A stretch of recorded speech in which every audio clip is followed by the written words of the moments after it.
पहली बात तो ये इस सवाल से पहले कि जज हुमायूं दिलावर हों या जज अबुल हसनात ज़ुल्करनैन हों या जज मोहम्मद बशीर हों, ये तीन फ़ैसले आए हैं इमरान खान के ख़िलाफ़। इसमें बिलाशुबा हक़ दिफ़ा नहीं दिया गया, हक़ जिरा नहीं दी गई, जल्दबाजी में आइनी कानूनी ज़ाब्ते रौंदे गए।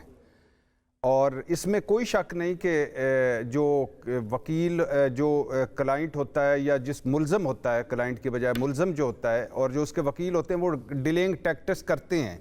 जैसे 7 माह जब जज हुमायूं दिलावर वाला केस चल रहा था, 7 माह उसमें 9 बार इसमें साइफ़र में वकील बदले गए, 10 बार तोशाखाना में बदले गए। ये ठीक है, लेकिन इसका मतलब ये नहीं होना चाहिए कि आप एक बंदा अपनी बैरक में बैठा नाश्ता कर रहा है, उसको कोई आएँ हाज़िरी लगवा लें, हाज़िरी लगवा के आएँ और कहें कि ज़रा मेरी तरफ देखें, मैं आपको 14 साल कैद की सज़ा सुनाने लगा हूँ। ना उसके वकील, ना दूसरी साथ उनकी जो मुल्ज़म, ना उसके साथ उनके वकील, ना वो अच्छा शाह महमूद कुरैशी का खैर से जब साइफ़र सुनाया तो 342 का उनका बयान लिए ही नहीं गया, और वो अभी उन्होंने देना था, रिकॉर्ड करवाना था, जिरा होनी थी, और इसमें इमरान खान का लिया नहीं गया। वो कहते हैं मेरा सेल में पड़ा है, बैरक में पड़ा है तो मैं देता हूँ, लेकिन नहीं। तो जल्दबाजी में सारा कुछ। और इसमें भी बात आगे बढ़ाने से पहले ये मुनीब साहब जो बात कर रहे हैं, ये एक अलहदा इशू है कि जो इस सारे तोशाखाना में या इसमें जो कुछ भी सवाल जवाब हुए या उन पर बात हो सकती है। और मेरा इमरान खान साहब से पहले दिन से ये सवाल है कि आपको अल्लाह ने सब कुछ दिया हुआ था, आपको अल्लाह ने सब कुछ से नवाजा हुआ था, तो ये तोहफे लेने भी नहीं चाहिए थे, ये तोहफे छुपाने भी नहीं चाहिए थे, और बेचने तो बिल्कुल भी नहीं चाहिए थे। और जबकि आपका अपना ही ख्याल था कि ये तोहफे हुक्मरानों की मलकियत नहीं होते, रियासत की मलकियत होते हैं। लेकिन और एक और जो 14 साल कैद बामुशक्कत, इससे ज़्यादा मेरे ख्याल से अगर मैं गलत हूं तो आप मुझे करेक्ट कर लीजिएगा, नैब में इससे ज़्यादा मुझे नहीं लगता कोई सज़ा होगी इस इल्ज़ाम और इस नैब कानून के तहत।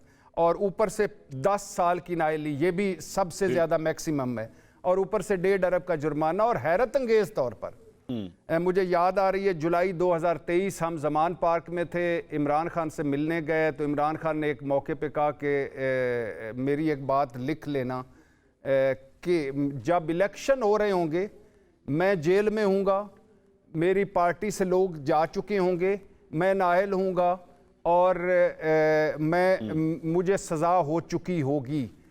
जबकि नवाज शरीफ वापस आ चुका होगा, उसकी सज़ाएं ख़त्म हो चुकी होंगी, उसकी नाअहली ख़त्म हो चुकी होगी। मैंने कहा ये आपको कैसे यकीन है? तो कहने लगे कि ये इसलिए यकीन है कि यही इस सुपर डुपर लाडले की डिमांड है, और यही इसी को वो लेवल प्लेइंग फील्ड कहता है। तो आज मैं अपने महबूब कायद को लेवल प्लेइंग फील्ड की आखिरी जो चंद एक दो रह गई थी उन पर भी मुबारकबाद पेश करता हूँ। और इसमें भी कोई शक नहीं कि ये दोनों केस हाई कोर्ट और सुप्रीम कोर्ट में बड़े कमज़ोर साबित होंगे। जिस तरह चीफ जस्टिस आमिर फारूक ने माना कि जज हुमायूं दिलावर ने गलती की वो पहले वाले में, और ये कोई डिलेइंग टैक्टिक्स कोई मंसूर भाई इस मुल्क में नहीं 7 मरतबा शहबाज शरीफ साहब ने फ़र्द जुर्म को डिले किया, और 100 गवाह थे उनके उस केस में, ये जो मनी लॉन्ड्रिंग वाला था जिसमें अधूरे केस में वो बरी हो गए। तो इसमें अगर जिस रफ्तार से चल रहा था वो 2042 में उसने ख़त्म होना था। तो ये डिलेइंग टैक्टिक्स होती है, लेकिन इसका ये मतलब नहीं कि आप उसको आप उससे सारे ख़त्म कर लो। और साइफर केस में जो इतना संगीन केस है उसमें वकील ले लिए गए कि चूंकि आपके वकील पेश नहीं हो रहे, डिलेइंग टैक्टिक्स कर रहे हैं, लिहाजा ये दो सरकारी वकील है, अब ये जिरा करेंगे। तो आप अंदाजा कर लें इससे ये अगले कोर्ट्स में क्या होगा।